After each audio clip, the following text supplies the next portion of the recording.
Okay. I'm going to drop this needle. This is the song Closer to Fine that Amy and I, Indigo Girls, is it playing? There it is. I recognize that.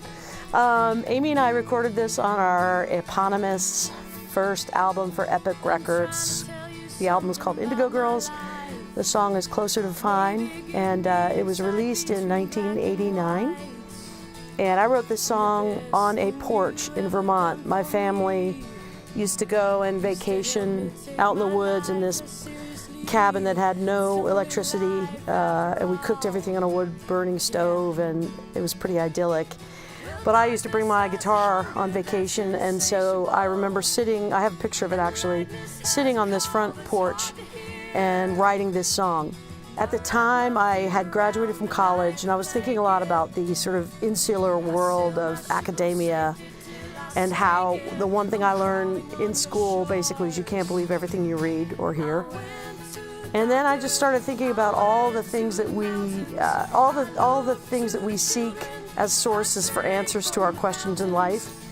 So in the chorus, there's a whole litany of things, like it's the fountain of youth, or you go to the mountains, which is where I was, or you go to the Bible, or you work out, or you stay vigilant, or you visit the professor. So this whole song is describing what we do to get our answers. But in the end, you have to take a little bit of everything in order to be closer to fine.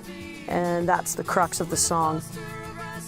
The fun thing about this song live is that usually we have an opening act, and whoever is from the opening act or the whole band will come out during this song, which is usually an encore song, Closer to Fine.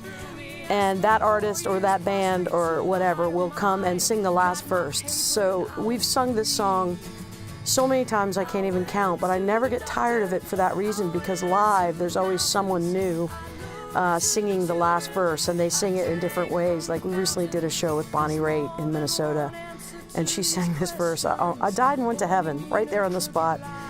And we've had Chrissy Hine during the Lilith Fair sing a verse of this song, and Sarah McLachlan, and just people that you couldn't imagine as a fan, which I am a fan before I'm a performer.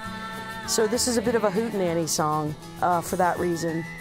And if we don't have an opening act or there's no one there to sing the last verse, then the audience sings the last verse, because typically at our shows, everybody knows the words to this song. So it's like Amy and I started as a bar band. It was always a hootenanny. People were always jumping up on stage. Everybody was always singing with each other. So this song just carried that tradition right up to this point, all these years, I mean literally decades later. We shot the video for it in Atlanta. Those were crazy days when it was like you're signed to a major label and you have a budget, you can shoot a proper video. So we brought all our friends, like my manager, his son, who's like in his 20s now, was like 2, and Caroline Aiken, the local artist who took me and Amy under her wing. The Hothouse Flowers, who sang on this track, are in the video, and we toured with the Hothouse Flowers. So it's just like the whole song and the spirit is about community, reaching out, finding your answers with a little bit of this and a little bit of that. So it's really of the folk tradition for our people and for all people. And it's just, it's got a chorus that you can sing and remember that's easy. And I can't believe it's been all those years ago that I sat on that porch and wrote this song. But that is the full story, as far as I can remember.